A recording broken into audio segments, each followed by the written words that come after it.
Assalamualaikum warahmatullahi wabarakatuh. Selamat sore semuanya. Perkenalkan, saya Mesya Ababil dengan NPM 233510092. Pada kesempatan kali ini, saya dengan teman-teman saya akan mempresentasikan sebuah proyek machine learning dengan judul Machine Learning Menilai Performa Siswa.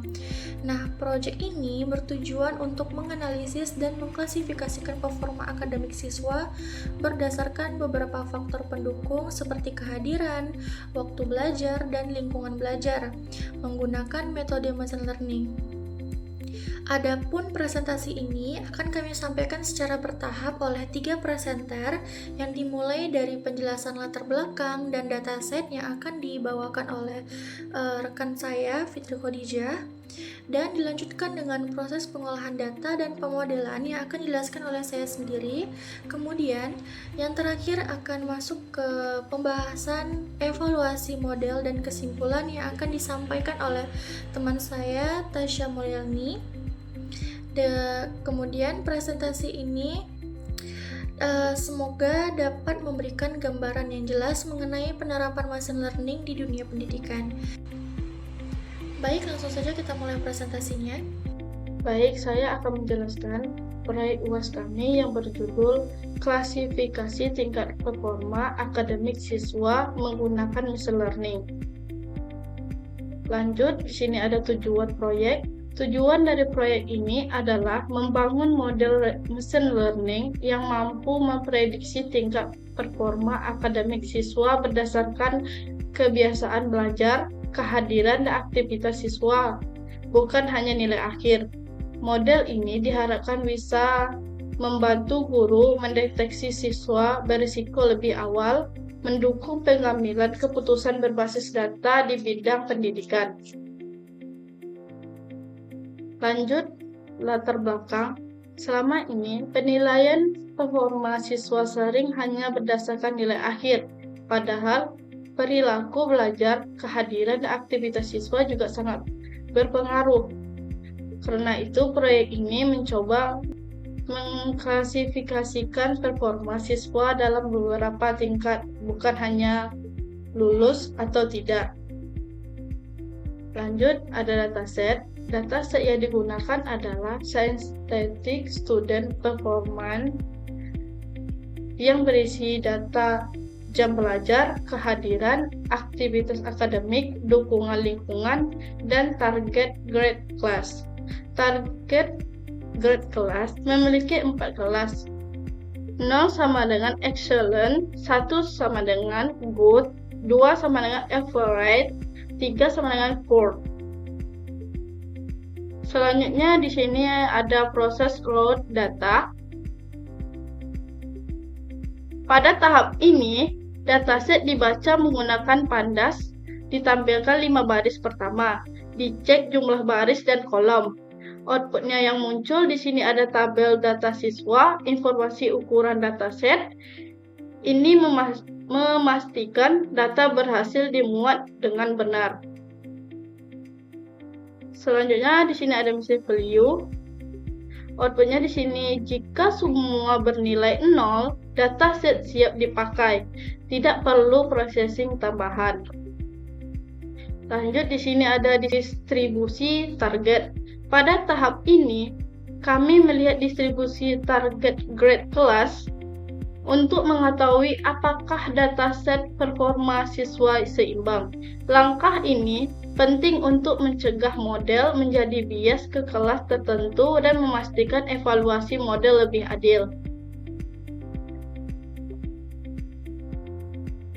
Lanjut, di sini ada exploratory data analysis dilakukan dengan menghitung korelasi fitur numerik terhadap grade class.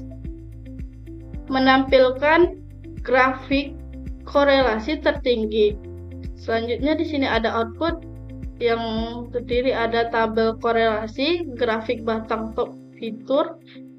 Dari sini kita dapat gambaran awal. Fitur mana yang kemungkinan besar memengaruhi performa akademik. Lanjut, ada fitur selection. Feature selection adalah proses memilih fitur variabel yang paling relevan dari seluruh fitur yang ada di dataset untuk digunakan dalam pembuatan model machine learning. Pada tahap ini, kolom student ID dihapus karena hanya ID. Kolom GPA dihapus untuk menghindari data leakage. Target dipisahkan dari fitur. Outputnya akan menampilkan daftar fitur final dengan contoh data X fitur.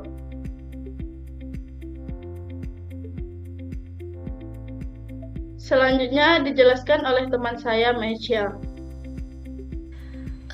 Baik, setelah tadi dijelaskan latar belakang, tujuan project, serta gambaran dataset yang digunakan oleh teman saya sebelumnya, selanjutnya saya akan menjelaskan proses pengolahan data, feature selection, serta proses training model machine learning. Nah, pada tahap ini dataset akan dibagi menjadi dua bagian, yaitu data training dan data testing. Nah, makna dari kode test size 0,2 ini adalah 80% data digunakan untuk melatih model dan 20% data digunakan untuk menguji model. Kemudian stratify sama dengan Y ini untuk menjaga agar proporsi kelas excellent, good, average, dan poor yang telah dijelaskan oleh teman saya sebelumnya itu tetap seimbang dan di data trend dan test. Kemudian ini ada random state sama dengan 42 ini agar hasil bisa diproduksi dan konsisten. Kemudian di bawahnya ini kita bisa melihat kode print sama dengan train. Kemudian print test ini output yang akan muncul yaitu adalah ukuran data training dan ukuran data testing. Jadi kesimpulannya data sudah dibagi secara adil dan representatif sehingga model tidak bias terhadap kelas tertentu. Kemudian di sini ada model pertama yaitu QNN. Nah, konsep QNN ini bekerja dengan mencari data yang paling mirip dengan data uji, lalu menentukan kelas berdasarkan mayoritas tetangga terdekat. Nah, ciri penting QNN ini yaitu yang pertama ada sensitif terhadap skala data dan membutuhkan normalisasi. Jadi di kode ini standar scalar ini untuk menormalkan data agar semua fitur berada pada skala yang sama. Kemudian neighbor sama dengan 7 ini model melihat 7 tetangga terdekat sebelum menentukan kelas. Kemudian model dilatih menggunakan data training dan diuji menggunakan data testing. Nah, output yang dihasilkan adalah nilai akurasi QNN sama dengan 44%, yang artinya dari seluruh data testing, sekitar 44% berhasil diprediksi dengan benar oleh model QNN tersebut. Jadi evaluasi QNN-nya ini precision itu adalah seberapa tepat prediksi model pada setiap kelas. Kemudian recall ini adalah seberapa baik model menangkap data yang benar. Kemudian F1 score yaitu keseimbangan antara precision dan recall. Jadi dari hasil ini terlihat QNN itu cukup baik mengenali kelas excellent, namun masih kesulitan membedakan kelas good, average, dan poor. Kemudian confusion matrix QNN ini menunjukkan banyak data kelas good dan average salah diprediksi sebagai excellent, yang artinya QNN masih sering tertukar antar kelas menengah. Selanjutnya model kedua yaitu kita memiliki random forest. Nah, konsep random forest ini adalah model ensemble yang terdiri dari banyak decision tree yang dimana hasil akhir ditentukan melalui voting mayoritas. Keunggulan random forest ini ada 3. Yang pertama itu kuat untuk data tabular, yang kedua lebih stabil, dan yang terakhir tidak terlalu sensitif terhadap skala data. Nah, training random forest ini penjelasannya dari N estimator sama dengan 300 ini menggunakan 300 decision tree. Kemudian class weight sama dengan balance ini memberi bobot adil pada setiap kelas. Nah, kemudian random state 42 ini hasilnya konsisten. Jadi output yang kita hasilkan untuk akurasi random forestnya itu adalah 45%. Jadi walaupun selisih akurasi tidak jauh, random forest itu lebih stabil dan lebih merata dalam mengenali semua kelas. Kemudian evaluasi random forest. Nah, hasil evaluasinya ini menunjukkan recall kelas excellent itu meningkat. Jadi kinerja antar kelas lebih seimbang dibanding KNN. Kemudian confusion matrix random forest ini lebih sedikit kesalahan ekstrim dengan prediksi yang lebih tersebar dan tidak menumpuk di satu kelas. Jadi kesimpulan perbandingannya adalah random forest ini lebih konsisten dan stabil dibanding KNN dalam mengklasifikasikan performa siswa. Jadi setelah dua model berhasil dilatih dan dievaluasi, selanjutnya presenter ketiga yaitu teman saya Tasya Mulyani akan menjelaskan perbandingan hasil model, kesimpulan akhir serta potensi pengembangan ke depannya. Nah, selanjutnya akan disampaikan oleh teman saya Tasya Mulyani. Assalamualaikum warahmatullahi wabarakatuh. Selanjutnya di sini saya akan menjelaskan codingan selanjutnya, yaitu evaluasi, analisis, dan kesimpulannya. Nah, pada bagian ini saya akan menjelaskan evaluasi model, analisis faktor penting, serta kesimpulan dari proyek machine learning yang kami kerjakan.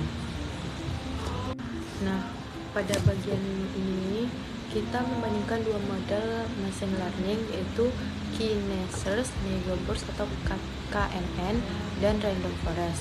Nah, tujuan bukan cuma bikin model, tapi model mana yang paling akurat dalam mengklasifikasikan performa akademis siswa. Nah, output yang ditampilkan itu nanti kita menampilkan tabel perbanding akurasi, misalnya modelnya KKN akurasinya 0,72, Random Forest-nya akurasinya 0,1. Nah, angka ini bisa sedikit berbeda tergantung runnya, tapi pola umumnya seperti ini. Nah, dari tabel ini kita juga terlihat bahwa Random Forest memiliki akurasi lebih tinggi dibandingkan KKN.